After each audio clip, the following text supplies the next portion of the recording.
নমস্কার বন্ধুরা, আশা করছি আপনারা সবাই ভালো আছেন এবং সুস্থ আছেন। আমি রাখি আমার চ্যানেলে সবাইকে জানাই অনেকটা স্বাগত। তো বন্ধুরা, প্রতিদিনের মতো আজও চলে এসেছি খুবই গুরুত্বপূর্ণ কিছু টিপস নিয়ে, যেটা আপনাদের সংসারের কাজকর্ম করতে অনেকটা সাহায্য হবে এবং কিছুটা হলেও সময় বাঁচাতে পারবেন। তো চলে এসেছি প্রথম টিপসে বন্ধুরা, এখানে দেখতেই পাচ্ছেন একটা বোতল আছে, বাচ্চাদের একটা জলের বোতল। তো বাচ্চারা যখন স্কুলে যায়, আমরা কিন্তু এই ধরনের ওদের পছন্দের ক্যারেক্টার দিয়ে এই সমস্ত বোতলগুলো আমরা বাজারে কিনতে পাই, কিনে আমরা কিন্তু দিয়ে ওদের স্কুলে পাঠিয়ে দিই। দেখবেন বাচ্চা অনেকেই থাকে, তাদের মা বাবারাও সেই একই চিন্তা করে, বাচ্চাদের পছন্দের ক্যারেক্টারের বোতলগুলো দিয়ে দেয়। এবার অনেক সময় কি হয়, স্কুলে যাওয়ার পর একই বোতল যখন দুটো বাচ্চার হয়ে যায়, তিনটে বাচ্চার হয়ে যায়, সেই বোতলগুলো কিন্তু বাচ্চারা স্কুলে হারিয়ে রেখে আসে। কারণ এ বাচ্চা মনে করে আমার বোতল, ও বাচ্চা মনে করে আমার বোতল, তাই তখন কিন্তু অনেকটা আমাদের সমস্যা হয়। কারণ বাচ্চাকে যখনই বোতল কিনে দিই, সেই বোতলটা স্কুলে ফেলে রেখে আসে, অথবা স্কুল থেকে কেউ নিয়ে নেয়। সেই সমস্ত সমস্যা যখন হবে, তখন একটা ছোট্ট টিপস অ্যাপ্লাই করবেন। একই বোতল যদি এক্সচেঞ্জ হয়ে যাওয়ার একটা ব্যাপার থাকে, তখন এরকম একটা নেল পলিশ নিয়ে নেবেন। নেল পলিশ নিয়ে নেল পলিশটা ঠিক বোতলের পেছন দিকে যে কোনো একটা চিহ্ন করে দিতে পারেন, অথবা সেই বাচ্চার নামের প্রথম অক্ষরটা লিখে দিতে পারেন। তাহলে যখনই সেই বাচ্চাটা বোতলটার খুঁজে পাবে না, একই বোতল অন্য কারো কাছে দেখলে এই চিহ্নটা যেন দেখে চিনে নিতে পারে খুব সহজে নিজের বোতলটা। তো আমাদের কিন্তু আর কোনো দুশ্চিন্তাও হবে না, এই বুঝি আমাদের বোতলটা স্কুলে ফেলে রেখে আসলো কিংবা হারিয়ে রেখে আসলো। এইভাবে একটা চিহ্ন করে দিলে আমাদের সমস্ত সমস্যার সমাধান হয়ে যাবে। তো বন্ধুরা, আশা করছি আমার এই টিপসটা আপনাদের অনেকটা কাজে আসবে, অনেকটা ভালো লেগেছে। তো আমি চলে এলাম আমার পরবর্তী টিপসে বন্ধুরা, এখানে দেখতেই পাচ্ছেন জলের বোতল। তো আমরা কি করি, গরমের দিনে ফ্রিজের মধ্যে কিন্তু বোতলে জল ভরে রেখে দিই। এবার সেই ঠান্ডা জল সবাই কিন্তু খেতে পছন্দ করে, খেতে খেতে অনেক সময় জল ফুরিয়ে গেল।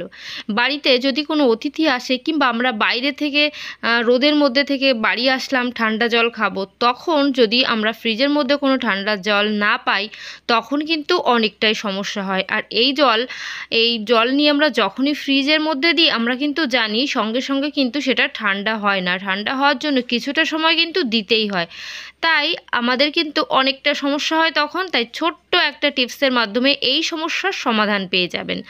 কি করতে হবে, নিয়ে নিতে হবে এরকম একটা সুতির কাপড়। তো আমি এখানে সুতির একটা রুমাল নিয়ে নিয়েছি। রুমালটাকে প্রথমে জলে ভিজিয়ে নিয়ে আসব। তো জলে ভিজিয়ে নিয়েছি। এইবার যে জলের বোতলটা ফ্রিজে দিতে হবে, সেই বোতলটার গায়ে এই ভেজা যে কোনো একটা সুতির কাপড় হোক, রুমাল হোক, যে কোনো জিনিস এইভাবে বোতলের গায়ে পরিয়ে নেব। বোতলের গায়ে এইভাবে যদি আমাদের এই যে কোনো সুতির কাপড় হোক, রুমাল হোক, এইভাবে ওর গায়ে জড়িয়ে দিতে পারি। জড়ানোর পর এটাকে কি করতে হবে, যার ফলে আমাদের জলটা কিন্তু খুব সহজেই ঠান্ডা হয়ে যাবে। আমরা নিয়ে চলে যাব একেবারে ডিপ ফ্রিজের মধ্যে। তো ডিপ ফ্রিজের মধ্যে আমরা যদি এইভাবে ভিজে কাপড় মোড়ানো অবস্থায় বোতলটাকে 5টা মিনিট এই ডিপ ফ্রিজের মধ্যে রেখে দিই, দেখতেই পাবেন 5 মিনিটের মধ্যেই কিন্তু জলটা ঠান্ডা হয়ে গেছে। এই কাজটা যদি বাড়িতে করেন, তখনই আপনারা বুঝতে পারবেন কাজটা কতটা ভালো হচ্ছে। তো আশা করছি আমার এই টিপসটা আপনাদের অনেকটা কাজে আসবে, অনেকটা ভালো লেগেছে। চলে এলাম পরবর্তী টিপসে বন্ধুরা, এই ধরনের ঘাসের পাপোশ আমরা কিন্তু অনেকেই বাড়ি কিনে আনি। এইগুলো কিন্তু আমাদের অনেকের পছন্দের একটা জিনিস। তো এই ধরনের ঘাসের যে পাপোশগুলো আমরা ঘরে কোথাও সাজানোর জন্য বেশি করে কিনে আনি, অথবা এরকম ছোট সাইজের পাপোশ হিসাবে কিনে আনলে এই পাপোশগুলো কিন্তু দেখবেন কিছুদিনের মধ্যেই নষ্ট হতে শুরু করে দেয়। এই সাইড থেকে পাপোশের সুতোগুলো বেরোতে শুরু করে দেয়, তখন কিন্তু আস্তে আস্তে এই পাপোশটা খুলে যায়, আর এটা বেশি দিন কিন্তু ভালো থাকে না। তাই আমরা তখন কি করব, যার ফলে এই পাপোশটা বেশ কিছুদিন পর্যন্ত ভালো থাকে, খুব তাড়াতাড়ি নষ্ট না হয়। তার জন্য কি করতে হবে, এই যে সাইড বরাবর যেখান থেকে সুতোগুলো বেরিয়ে আসে, ঠিক এই জায়গাটায় আমরা একটা কাজ করব। কি করব, একটা চাকু নিয়ে নিয়েছি, চাকুটাকে ওভেনটা ধরিয়ে নিয়েছি, চাকুটাকে ওভেনের সাহায্যে আমি গরম করে নেব। মানে এই যে আগুনটা ধরিয়ে নিয়েছি, আগুনের সাহায্যে গরম করে গরম চাকুটাকে আমরা কি করব, এই সাইডে আস্তে আস্তে করে ধরবো। কারণ এই যে গ্রাসের যে কার্পেটগুলো আমরা জানি এটা প্লাস্টিকের হয়। এই প্লাস্টিকের হওয়ার কারণে আমরা এই চাকুটাকে যখনই গরম করে নিয়েছি আর সাইডে এইভাবে চেপে চেপে দিচ্ছি, তাহলে এই প্লাস্টিকের যে মুখগুলো বেরিয়ে আছে সেই মুখগুলো কিন্তু বসে যাবে। তো প্লাস্টিক হওয়ার কারণে আর এই গরম ছেঁকা দেওয়ার কারণেই প্লাস্টিকের মুখগুলো যখন বসে যাচ্ছে, এখান থেকে কিন্তু নেক্সট টাইমে আর কখনো সুতো বেরিয়ে আসবে না। তো যে পাপোশ আমাদের 2-6 মাস যাচ্ছিল তার থেকে কিন্তু বেশি দিন পর্যন্ত যাবেই। আর তার জন্য কিন্তু আমাদের যেটা করতে হবে, যখনই পাপোশ কিনে আনবো, কিনে আনার সঙ্গে সঙ্গেই কিন্তু আমাদের এই কাজটা প্রথমে করে নিতে হবে। চাকু গরম করে সেই গরম চাকুটাকে সাইডে এইভাবে চেপে চেপে প্লাস্টিকের যে মুখগুলো বেরিয়ে আছে সেই মুখগুলোকে চেপে দিতে হবে, তাহলে এই জায়গাটা সেট হয়ে যাবে। আমাদের কিন্তু এটা সুতো বেরোনোর যে সমস্যার মধ্যে আমরা পড়ছিলাম, সেই সমস্যার মধ্যে কিন্তু আর আমাদের পড়তেও হবে না। তো বন্ধুরা, আশা করছি আমার এই ছোট্ট টিপসটা আপনাদের অনেকটা কাজে আসবে। তো এইভাবে যদি পাপোশগুলোকে একটু সেট করে নেন, চারিদিক কিন্তু সেট করতে হবে, তবেই কিন্তু এর কোনো সুতো কোনো কোনা দিয়ে বেরিয়ে আর আসবে না। তো এইভাবে কাজ করে নিলে দেখবেন আপনাদের অনেকটাই উপকার হবে, টাকা পয়সা কিন্তু ফালতু খরচাও হবে না। কারণ পাপোশ যদি তাড়াতাড়ি করে ছিঁড়ে যায়, সেক্ষেত্রে আমাদের নতুন পাপোশ আবারও কিনে আনতে হয়। সেই নতুন পাপোশ কিনতে গেলে আমাদের কিন্তু আবারও টাকা পয়সা খরচা হয়। তাই বন্ধুরা, এইভাবে কাজটা করবেন, আপনাদের সমস্ত সমস্যার সমাধান হয়ে যাবে। আশা করছি এই টিপসটা অনেকটা ভালো লেগেছে, অনেকটা কাজে আসবে। চলে এলাম পরবর্তী টিপসে বন্ধুরা, মিল্টনের এই ধরনের যে বোতলগুলো আছে, সেই বোতলগুলো বাইরেটা তো আমরা সার্ফ সাবান স্কচব্রাইট দিয়ে পরিষ্কার করেই নিই, কিন্তু এর এই যে ভেতরটা, সেই ভেতরটা কিন্তু আমরা খুব সহজে পরিষ্কার করতে পারি না। তো দেখতেই পাচ্ছেন এর ভেতরটা কিন্তু অনেকটা নোংরা হয়ে আছে। তো আমি খুব ভালো করে দেখিয়ে দিচ্ছি বোতলের ভেতরটা কতটা নোংরা হয়ে আছে। আমরা যতই জল দিয়ে ঝাঁকা দিই না কেন, এটা কিন্তু পরিষ্কার হয় না। তখন আমরা কি করব?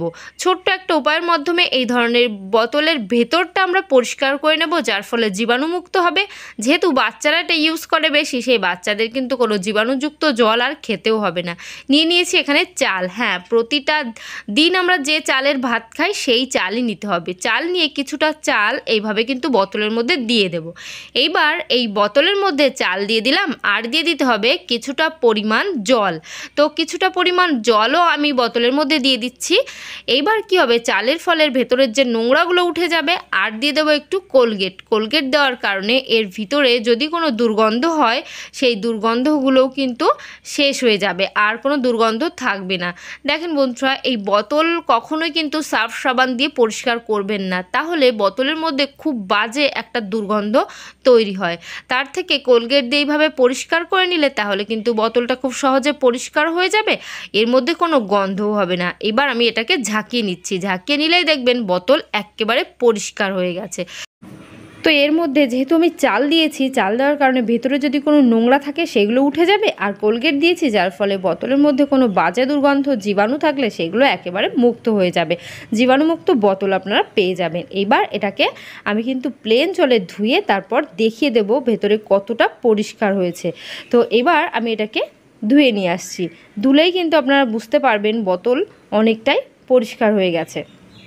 তো বন্ধুরা, আমি কিন্তু ধুয়ে নিয়ে চলে এসেছি। ধোয়ার পর বোতলের নিচের অংশটা দেখতেই পাচ্ছেন কতটা পরিষ্কার হয়েছে, এর মধ্যে কোনো নোংরা কিচ্ছুই নেই, আর আছে একদম দুর্গন্ধ মুক্ত একটা সুন্দর বোতল। তো আশা করছি এই টিপসটা অনেকটা ভালো লেগেছে, অনেকটা কাজে আসবে। চলে এসেছি পরবর্তী টিপসে বন্ধুরা, বাড়িতে দেখবেন অনেক সময় 20 লিটারের যে ড্রামগুলো থাকে, সেই ড্রামের এই ধরনের ঢাকনা থাকে। তো ঢাকনাগুলো তো আমরা কোনো কাজে লাগাই না, ফেলে দিই। তো আজ এই ঢাকনার সাহায্যে কতটা উপকার হতে পারে আমাদের সংসার জীবনে, সেটাই দেখাবো। তো আমরা এই যে ঢাকনাগুলো নিয়ে নিয়েছি, ঢাকনাগুলো বোতল থেকে যখনই আমরা বোতল চেঞ্জ করি, মানে ওই যে ড্রামগুলোকে জলের জায়গায় আমরা দিই, তখন এই ঢাকনাগুলো খুলতে হয়।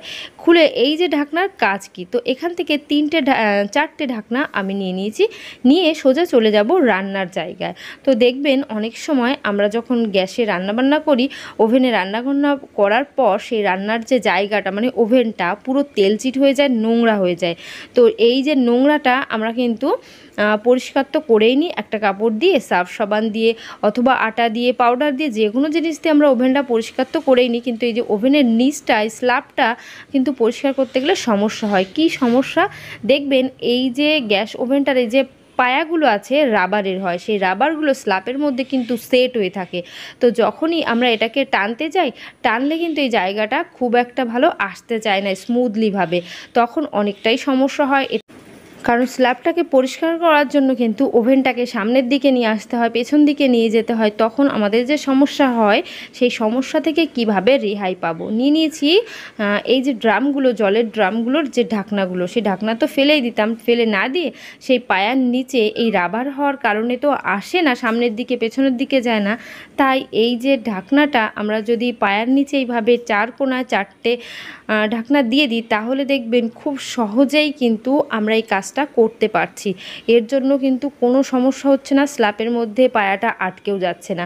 তো আমি এখানে 4টে পায়ার নিচেই 4টে ড্রামের ঢাকনা, মানে ফেলে দিতাম যে ঢাকনাগুলো, সেই ঢাকনা দিয়ে দিয়েছি। এইবার দেখবেন খুব সহজেই এটাকে কিন্তু 1 সেকেন্ডের মধ্যেই সামনে পেছনে করতে পারছি। তো এইভাবে সামনে পেছনে করতে পারলে আমরা স্ল্যাবটাও পরিষ্কার করতে পারছি খুব ভালোভাবে, এর নিচে কোনো নোংরা কোনো কিছুই আর থাকবে না। যদি গ্যাস ওভেনটার উপরটা পরিষ্কার করি কিন্তু নিচেটা নোংরা থাকে, তখন কিন্তু অনেকটাই সমস্যা হয়। তো আশা করছি আমার এই টিপসটা আপনাদের অনেকটা কাজে আসবে, অনেকটা ভালো লেগেছে। তো বন্ধুরা, আজকের ভিডিও এখানে শেষ করছি। সবাই ভালো থাকবেন, সুস্থ থাকবেন। আবার নেক্সট কোনো ভিডিও তাড়াতাড়ি দেখা হচ্ছে। তো বাই, টাটা।